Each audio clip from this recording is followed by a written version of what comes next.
Ahoy comic art fans, my name is Newell T, aka Stingray, and as some of you may be aware, I recently acquired my very first complete issue worth of OA, and I thought what better way to share it with everyone than via a flip. So today I am happy to share with you Thunderbolts Volume 1, issue number 33, which was written by Kurt Busiek, with pencils by the legendary Mark Bagley and inks by the also legendary Scott Hanna. Now, as you can see on the first page of my portfolio here is empty, and that's because while I was able to get all 22 story pages of this issue, I unfortunately didn't get the cover, and that is something that I'm hoping to find in 2025. Here we have the very first page, which is a title page, and in fact, the first title page to enter my collection.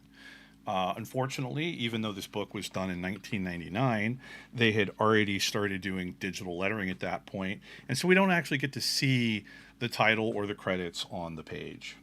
However, it is still a really beautiful splash page, and we get to see Jolt, the youngest member of the Thunderbolts, and Moonstone, who is providing her with a therapy session to help her deal with some of her recent trauma. Here on page 2, we see a flashback where Jolt explains some of her childhood, saying that she was just a normal kid. Meanwhile, on page 3, somewhere deep in the recesses of the Thunderbolts base, we see the rest of the team searching for a mysterious entity or person who has been repairing their technology and even mending their clothing for them after they go out on a mission. We see Hawkeye, Songbird, Charcoal, and Atlas looking for this mysterious benefactor to see who it is. Back to Jolt and Moonstone, Jolt recounts the events of her 15th birthday, where she was celebrating with friends when there was a sudden large explosion that was all white. And we see that the side of the building that she was in was blown clean off. And when she looks down in horror from the height of the floor that she was on to see that it was the Sentinels. And just a reminder to everybody that this flashback takes place during the Onslaught storyline, in which Onslaught was controlling the Sentinels who attacked New York City and were fighting the heroes. On the next page, we see Charcoal and Songbird trying to get the drop on the mysterious figure in their base. Unfortunately, he's able to turn the tables on them and actually manages to knock Charcoal on his ass. And then on page 7, we have what I consider to be the money shot for this book. Bagley's Spider-Man pages have been going for crazy amounts of money the last couple of years. And I consider myself very fortunate to have gotten this really great Bagley Spider-Man page at Thunderbolts prices. You have a full-body Spider-Man there and a very spidery pose. He's web-swinging and fighting Sentinels. And, I mean, what more could you ask for? And then you get some more flashback from Jolt, where we see her and her friends going into the basement of a building. The building crumbles on top of them. But then they do manage to crawl their way out, only to be discovered on the next page by the Rat Pack, a villainous gang of scavengers who are stealing anything and everything of value out of the rubble, including children, who they kidnap and take to their boss, who is none other than the Nazi scientist Arnim Zola, who experiments on the children. And we see one of the few survivors who not only lived but gained powers and would become Jolt, one of the Thunderbolts. On the next page, we see that Hawkeye wants to go after the mysterious figure that they just encountered, but Atlas has a different idea. He says, wait a minute, let's try and talk to him. And he actually says thank you to the guy for fixing all of their stuff and mending their clothing and all the other good things he's been doing for them. On the next page, we see Moonstone telling Jolt that she thinks that the therapy session should be over for the day. Jolt has relived enough trauma for one day. Jolt basically tells Moonstone that, you can be kind of a bitch, but you're a pretty good therapist. And then on the next page, we see that Atlas's tactic actually worked out as the mysterious figure steps out of the shadows. And we find out on the next page, as he joins the team in their break room for snacks, that he's none other than the Ogre, who was an early X-Men villain. And he starts to go into flashbacks on this page and the next one. We find out he's the Ogre.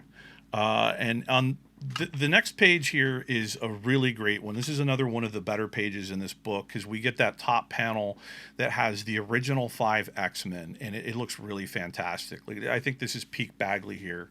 And you see the Ogre with a gun pointed at an unconscious Xavier on the ground there.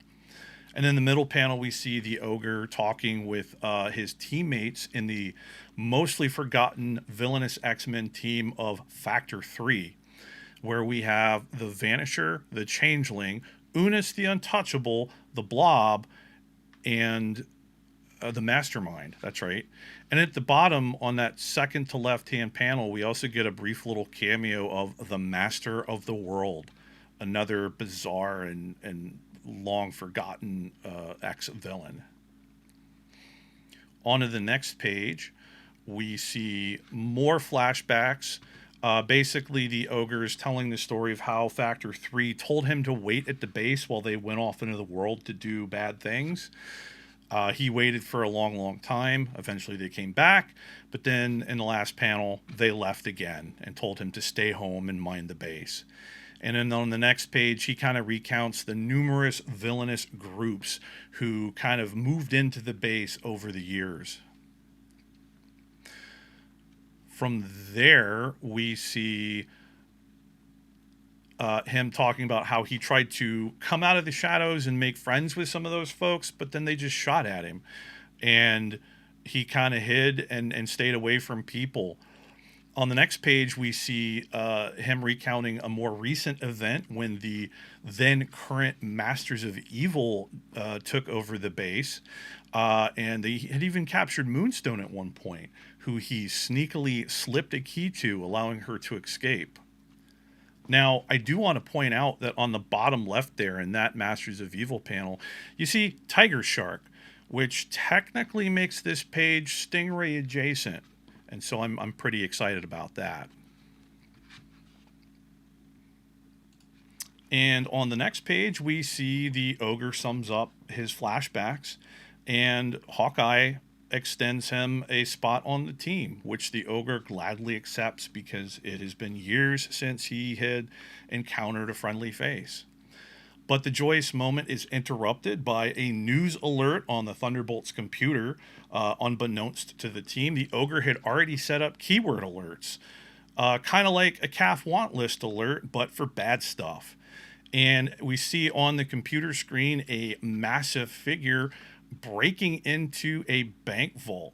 And we don't know who it is until we turn to the next page and see that it's none other than an all-new Beetle in this crazy splash page. We see him in all his hulking glory, and Songbird looks on shocked because the Beetle used to be her boyfriend Mach 5, who is supposed to be in jail at the moment.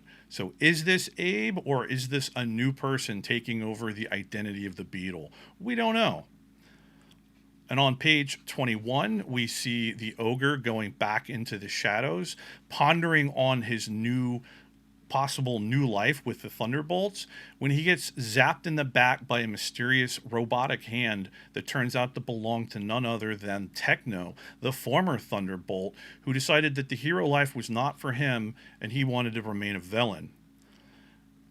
And on page 22, the final page of the issue, we see Techno uses a DNA sample to shapeshift and become the Ogre. And he's got a little skull in his eye because he's clearly up to no good. Now, once again, this is an end page, and the first end page in my collection. And you can even see the space at the bottom of the page, which was intended for some letters, which appear on the printed page. But the lettering states that this is the final issue by Kurt Busiek, and that with issue 34, Fabian Nicieza would be taking over the writing duties. And where Fabian walks, the Hulk can't be far behind. And that is it for issue 33 of Thunderbolts. I hope you guys enjoyed this flip. Have a great day and Happy New Year.